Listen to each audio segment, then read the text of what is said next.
Que Dios les bendiga y les guarde, mis amados hermanos. Un gustazo saludarlos hoy, miércoles 27 de diciembre. Estamos en la serie Dios con nosotros. Hoy es el día 27 y se titula De Belén para el mundo. Y antes de entrar de lleno a este devocional, quisiera aprovechar la oportunidad para felicitar a un cumpleañero, alguien que cumple años el día de hoy y que es nada más y nada menos que yo mismo. Hoy es mi cumpleaños, queridos hermanos, se aceptan sus felicitaciones. Le doy muchas gracias a Dios por la oportunidad de estar cumpliendo 35 años de vida y en cada uno de ellos el Señor ha estado conmigo y con la vida de mi familia y bueno, le doy muchas gracias a Dios por eso. No podía dejar de decir eso, pero ahora sí, después de este pequeño paréntesis vamos a nuestro devocional. Estamos estudiando profecías que se cumplen en el nacimiento de Jesús según el Evangelio de Mateo. Y vamos hoy a la segunda de ellas que habla del lugar de nacimiento de Jesús. Jesús nació en Belén. ¿Por qué en Belén? ¿Qué tiene de importante Belén? Vamos a encontrar de qué se trata aquí en la historia bíblica y por qué Mateo hace esta referencia.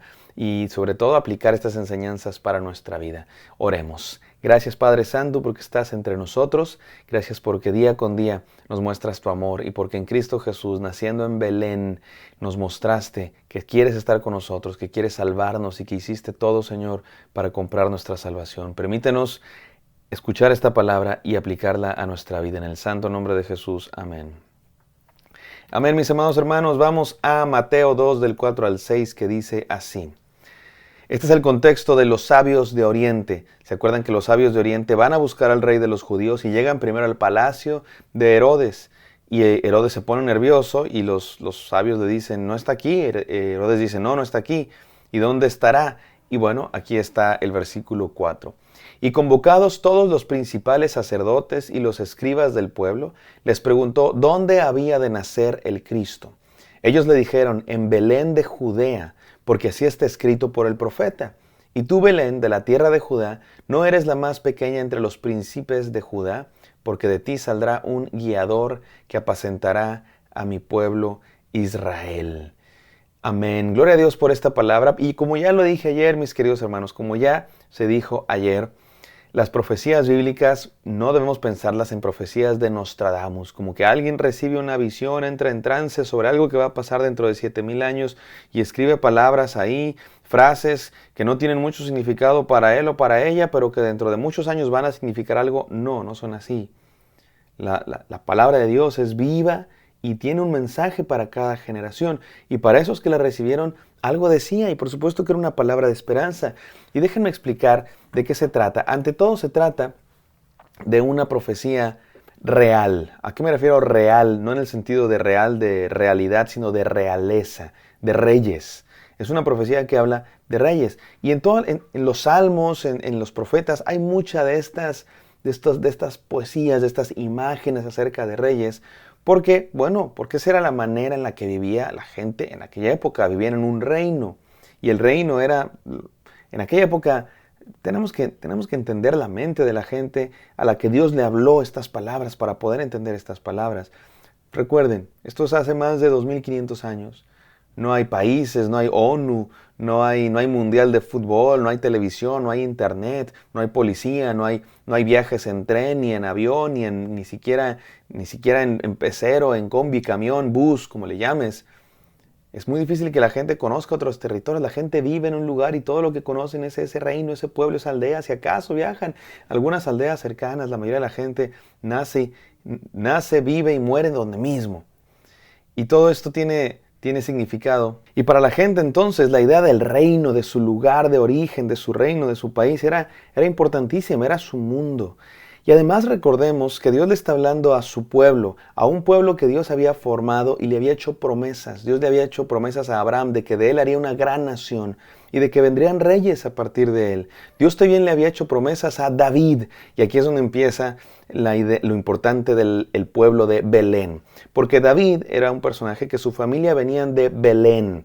Belén es una ciudad de la región de Judá, y David es un personaje de esa nación. Y David se convirtió en rey. Y Dios le hizo una promesa, está en 2 de Samuel capítulo 7, y le dijo que el reino de David, la casa de David, nunca le faltaría un rey y sería eterno. Y esto es interesante porque el reino de David sí cayó. El reino de David sí dejó de tener reyes. Entonces, ¿Dios no cumplió su promesa? No, lo que pasa es que la promesa de Dios significaba algo más grande que simplemente reyes en tronos humanos y gobiernos políticos. Dios estaba hablando de otra clase de reino, el reino de Dios. Por eso cuando Jesús viene y están esperando al Mesías, la gente está esperando un reino. ¿Dónde está el reino? Y Jesús dice, sí, ya vino el reino. Pero este reino de Jesús es diferente a lo que toda la gente estaba esperando. Y aquí es donde entra la importancia de la ciudad de Belén. Porque Belén era un pueblito, ni siquiera una ciudad, era una aldea. Jerusalén era la gran ciudad. Por eso los sabios de Oriente fueron a Jerusalén, al palacio. Pero resulta que el Mesías no nació en un palacio, no nació en la capital, nació en Belén. Nació en esa pequeña aldea. Y vino a traer un reino, pero no un reino de castillos y ejércitos. Vino a traer un reino de paz y amor. Y vino a conquistar el mundo, pero no mediante las armas, ni mediante las bombas y la espada, sino mediante el sacrificio de Cristo Jesús en la cruz. Y esto es lo que nos enseña la importancia del nacimiento de Jesús en Belén. Por un lado, nos remite a estas ideas del reino, porque todo el pueblo estaba esperando ese rey que vendría y que iba a ser un hijo de David, entre comillas, en el sentido de un descendiente de David, uno como David. Ya hemos hablado de que David se había convertido en una especie de símbolo de esperanza, porque fue en la época de David cuando hubo más esplendor, cuando hubo más independencia, y después el pueblo cayó en decadencia y la gente añoraba esa época. ¿Te acuerdas cuando teníamos un rey? ¿Te acuerdas cuando nos iba bien, cuando éramos una nación poderosa? Y ahora estamos conquistados, y ahora estamos oprimidos. Pero un día volveremos a esa época dorada como con David. Y por eso se esperaba alguien del linaje de David. Alguien como que descendiera de los reyes, porque todos los reyes de Judá habían descendido de David. Que venga otro, un descendiente del rey, otro rey que venga a liberarnos y a traernos otra vez esa época dorada. Y por eso en Belén era importante el significado de un descendiente de David, porque David había nacido en Belén.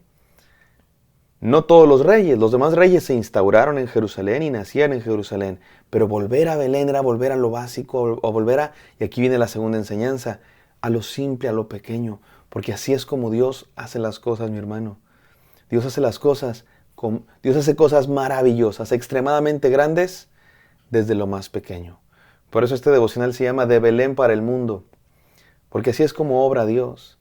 Dios hace cosas maravillosas, cosas extremadamente grandes, con poquito, contigo y conmigo. No somos nada, mi hermano, yo no soy nada, tú no eres nada, pero te aseguro que Dios va a hacer cosas grandes contigo y conmigo si confiamos en Él. Dice la palabra de Dios, de lo vil del mundo, Dios escogió para avergonzar a los sabios. De lo necio del mundo, Dios escogió para avergonzar a los sabios. Belén era una aldea, pero ahí, en un establo, nació el Salvador del mundo. Déjame, voy a las 3 enseñanzas del día de hoy. Número 1, no mires con los ojos del mundo, sino con los ojos de Dios, mi hermano. No juzgues las cosas como las juzga el mundo, que no te apantalle la grandeza del dinero, del poder, de la fama. Porque Dios quiere hacer cosas grandes con lo más pequeño. De hecho, así fue escogido David, ¿te acuerdas? Cuando David fue escogido como rey, ahí en Belén, por cierto, Dios le decía a Samuel, el profeta que le iba a escoger, no mires lo alto de su estatura, ni lo hermoso de su parecer. Y le trajeron varios, le trajeron hombres fuertes, este va a ser el rey. No, dice Dios, no. Hombres grandes, fuertes, guapos, dice Dios, no. Finalmente el que fue escogido como rey fue un muchacho por el cual nadie daba un peso, un flacucho ahí. Mi hermano, no mires con los ojos del mundo, mira con los ojos de Dios. Número 2, no confíes en otras cosas que no te llevarán a la plenitud. Mi hermano, no confíes en poder, no confíes en dinero, no confíes en otras cosas que no te llevarán al éxito, porque solamente Dios, su palabra, su evangelio, solo en Él todos tus caminos prosperarán. Y número 3, no te des por vencido, porque Dios te puede usar a ti tal cual eres. Te quiere transformar, sí, pero Dios no está buscando gente súper capacitada para hacer grandes obras. Él está buscando gente dispuesta para capacitarlos y hacer grandes obras. Vamos a orar. Gracias, Padre Santo, por este devocional que nos recuerda que tú haces grandes cosas con lo más pequeño de este mundo. Permítenos ser de esos pequeños que tú usas para hacerlo más grande. En el santo nombre de Cristo Jesús oramos. Amén. Amén, queridos. Espero que esto haya sido de bendición para ustedes. Me encantará encontrarlos el día de mañana. Bendiciones.